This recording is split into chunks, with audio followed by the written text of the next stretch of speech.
Hello बच्चों, नमस्कार। Meera Meera classes में आपका स्वागत है, आपका हार्दिक अभिनंदन है। आज हम, जैसे कि आपको पता है कि मेरे वीडियो में अभी मैं जीवन परिचय पर प्रकाश डाल रही हूँ। अभी तक मैंने बहुत सारे कवियों के जीवन परिचय पर प्रकाश डाला है, आपको उसको विस्तार से समझाया है। आशा है आप मेरे वीडियो को देख रहे होंगे। अभी मेरा यूट्यूब पर ये नया नया चैनल है। अभी 10-15 दिन से ही मैंने ये चालू किया है। मुझे आशा है कि आप मुझे सहयोग देंगे, मेरे चैनल को सब्सक्राइब करेंगे, शेयर करेंगे और लाइक करेंगे और अपने दोस्तों को भी बताएंगे। आज हम हिंदी साहित्य के उपन्यास सम्राट मुंशी प्रेमचंद के बारे में विस्तार से चर्चा करेंगे, बात करेंगे। तो आप मेरे साथ जुड़े रहिए।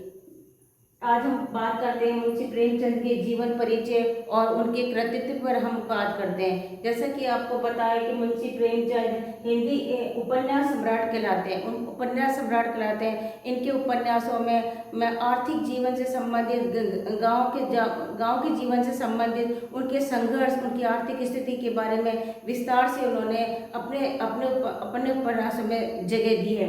तो हम आज उसकी बात करते हैं कि हिंदी साहित्य में उपन्यास सम्राट कहलाते हैं मुंशी प्रेमचंद। हिंदी साहित्य में उपन्यास सम्राट कहलाते हैं। और ये प्रेमचंद, इनका वास्तविक नाम धनपत राय था।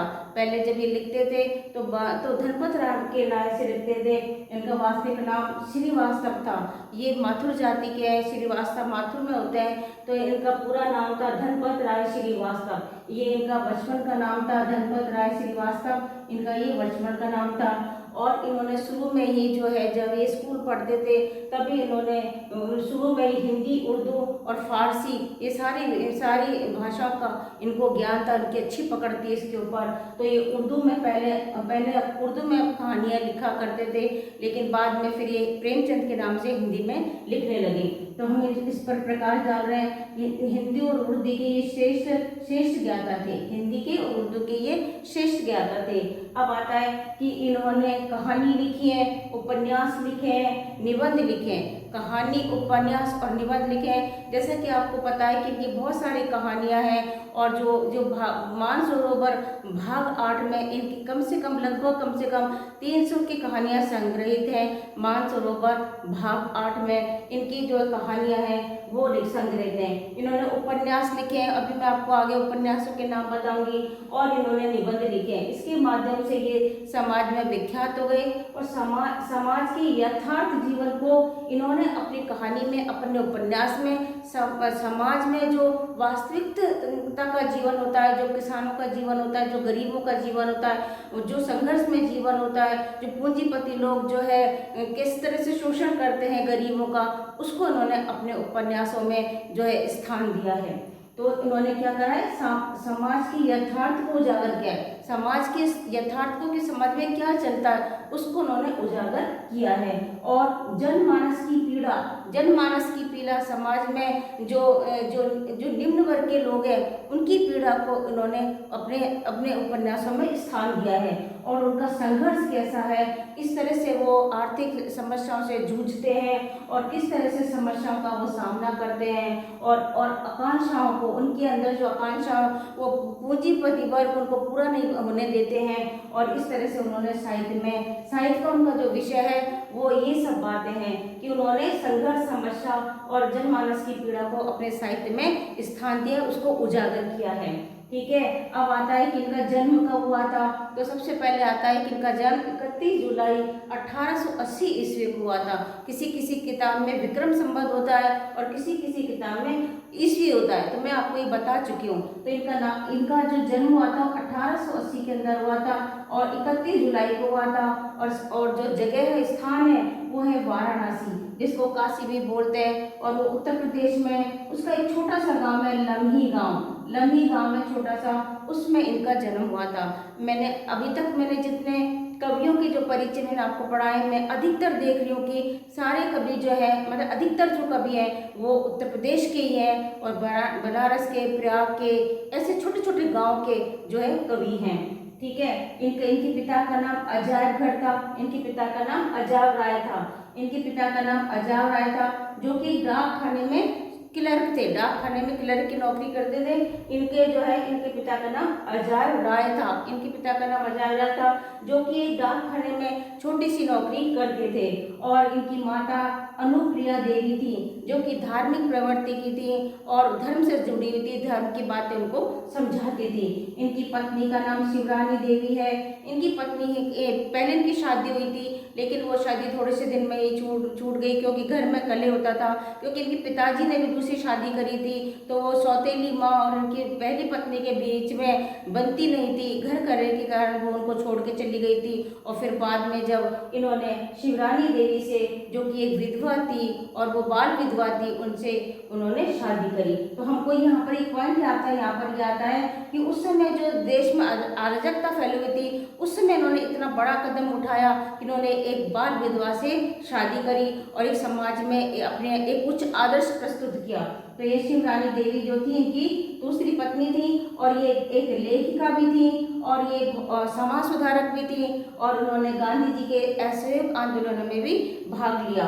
और ये इन्होंने जो है, इनकी पत्नी ने जो है एक किताब लिखी जिसका नाम है प्रेमचंद घर में, जिसकी किताब का नाम है प्रेमचंद घर में। इसको आप पोस्ट लगा लें। इनकी पत्नी भी लेखिका थी, वो भी कुछ ना कुछ लिखती रहती थी, उन्होंने बहुत सारी कहानियां लिखी हैं, और ये किताब का नाम है प्रेमचंद घर में। इनकी पत्नी ने लिखी थी, शिवरानी देवी ने, इनकी पत्नी ने ये लिखी थी। अब आता है इनका बचपन कैसा बीता।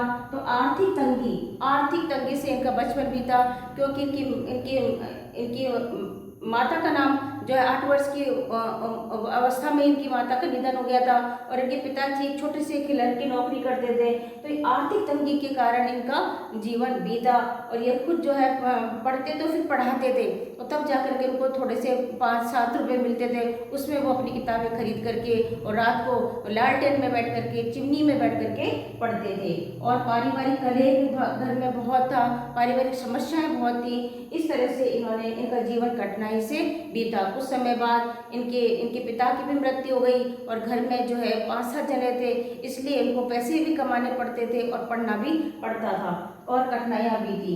अब आता है कि इनकी माता का निधन 8 वर्ष की अवस्था में इनकी माता का निधन हो गया था, और इनकी शिक्षा जो थी, सबसे पहले लमी नामक गांव में इनकी शिक्षा हुई, बाद में इन्होंने बनारस में शिक्षा प्राप्त की, और फिर फारसी और उर्दू में इन्होंने अपना जो है पकड़ हासिल करी। फारसी और उर्दू और हिंदी ये अच्छे से लिख लेते थे, इसके ये अधिक ज्ञाता थे।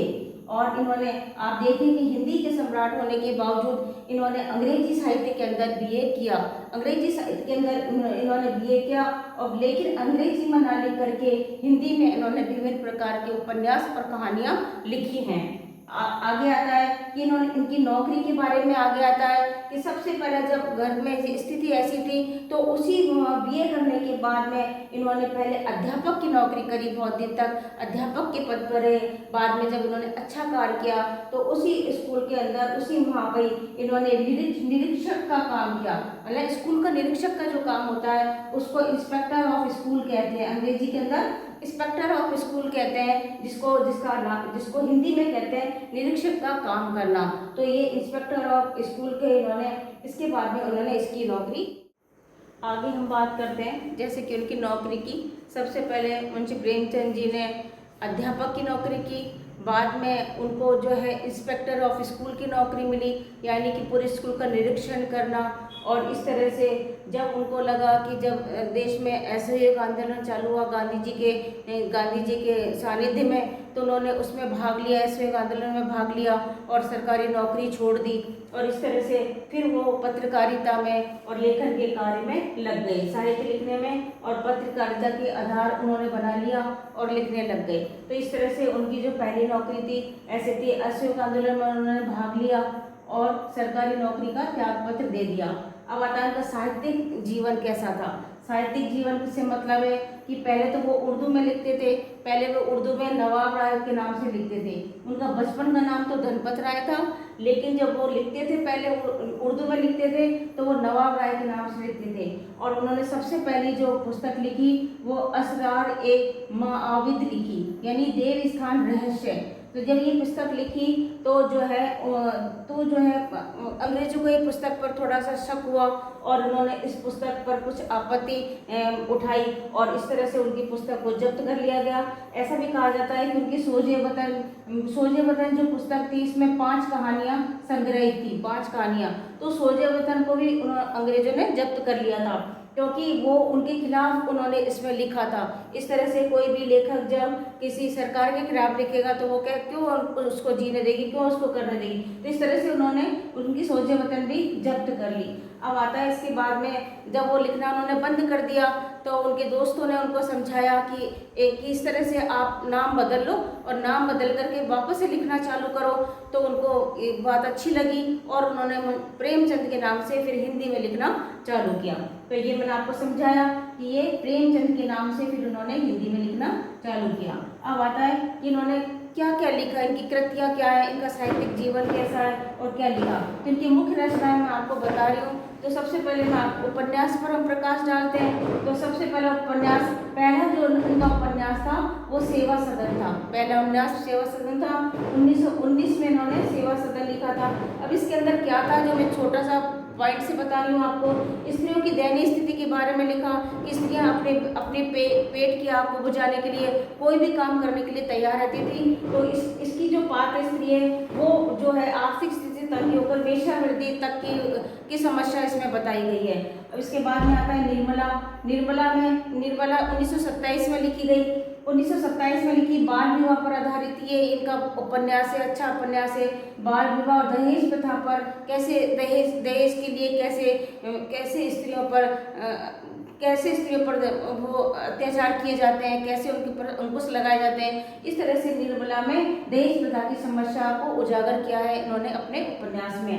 अब आता है रंगभूमि में जो है एक अंधा सूरदास है, उसके संघर्ष की कहानी है। किस तरह से वो अपनी झोपड़ी में रहता है और किस तरह से वो अपनी झोपड़ी को बचाने के लिए प्रयास करता है। तो यहाँ ये रंगभूमि के अंदर 1925 में लिखी गई अंधे भिखारी सूरदास की कहानी है। और इसके बाद आता है कर्मभूमि 1932 में लिखी गई। अब इसमें स्वतंत्रता हमारे कर्मभूमि जो है हमारे देश की जो स्थिति उसके बारे में, स्वतंत्रता के बारे में, अहिंसा के बारे में और सत्याग्रह की झलक इसमें मिलती है कर्मभूमि में। अब गबन आता है। गबन भी इनका बहुत अच्छा उपन्यास है। इसमें 1931 में ये लिखा गया गबन। इसके अंदर जो पात्र है वो अपने पत्नी को गहने दिलाने के लिए वो जो है पैसों का गबन करता है। इस तरह से ये गबन बहुत अच्छा एक उपन्यास है। और 1931 में झूठी शान शौकत के लिए अपनी पत्नी को गहने दिलाने के लिए वो गबन करता है। अब आता है गोदाम जो है इनका पूर्ण उपन्यास है और 1936 में लिखा गया है ये उपन्यास। और इसके बाद में ये अंतिम पूर्ण उपन्यास जो है इनका है ये। इसके बाद में इसमें क्या बताया गया, इस उपन्यास में इन्होंने किसके बारे में, किस पर प्रकाश डाला, किस चीज़ पर प्रकाश डाला, किस विषय पर प्रकाश डाला, वो इसमें हम बताते हैं कि गरीबी से इंसान कैसे परेशान हो जाता है, कर्ज में इंसान डूबता जाता है और उसके ऊपर कैसे पूंजीपति लोग चक्रवृद्धि ब्याज चढ़ाते हैं। और सामाजिक समस्याओं को लिया गया है, अन्याय को लिया गया कि समाज में किस तरह से पूंजीपति वर्ग अन्याय करते हैं। और जमींदारी प्रथा आप समझते ही हैं कि जमींदारी प्रथा में जो है किसान कर्ज में डूब जाता है और उनकी जमीन हड़प ली जाती है। शोषण और किसानों पर जो है इस गोदान के अंदर जो है किसानों पर जो है शोषण किया गया है। इसका जो पात्र है वो होरी नामक किसान है।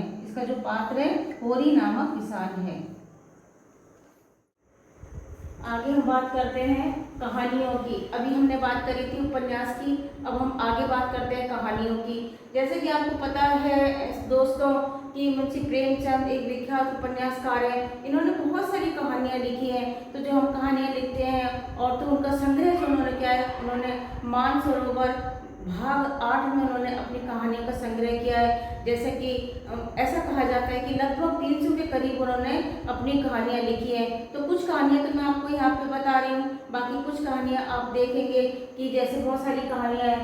अब इसमें एक है ईदगाह कहानी, ये 11th क्लास की जो है लिटरेचर की जो किताब है उसमें ईदगाह कहानी है। इसके अंदर जो पात्र है वो हामिद है, वो किस तरह से अपनी दादी के लिए चिमटा खरीदता है, उसकी दादी उसको 3 पैसे देती है और वो सारी अपनी इच्छाओं को मार करके और वो चिमटा खरीदता है। तो यहाँ पर बच्चे की हृदय की संवेदना बताई गई है, गरीबी बताई गई है इस ईदगाह कहानी में कि 3 पैसे में बच्चा अपनी दादी का ध्यान रखता है और उसके लिए चिमटा खरीदता है। इसके बाद आती है पोष की रात। पोष की रात में आप देखते हैं कि इतनी गरीबी है कि किसान के पास ओढ़ने के लिए कुछ भी नहीं है, चादर भी नहीं है, कुछ नहीं है। तो जब वो खेत में जाता है तो अपने साथ अपने कुत्ते को लेके जाता है और जब उसको ज़्यादा ठंड लगती है तो उस कुत्ते को ही अपने हृदय से लगा लेता है। तो यहाँ पर बहुत ही गरीबी की बात बताई है पोष की रात में। बड़े घर की बेटी में एक स्त्री जो है अपने घर को बर्बाद भी कर देती है और एक स्त्री अपने घर को बांध भी देती है। तो बड़े घर की बेटी में पारिवारिक समस्या भी बताई है, संयुक्त परिवार भी बताया है, लेकिन एक स्त्री की समझदारी भी यहाँ पर बताई गई है। इसके बाद में आता है ठाकुर का कुआं।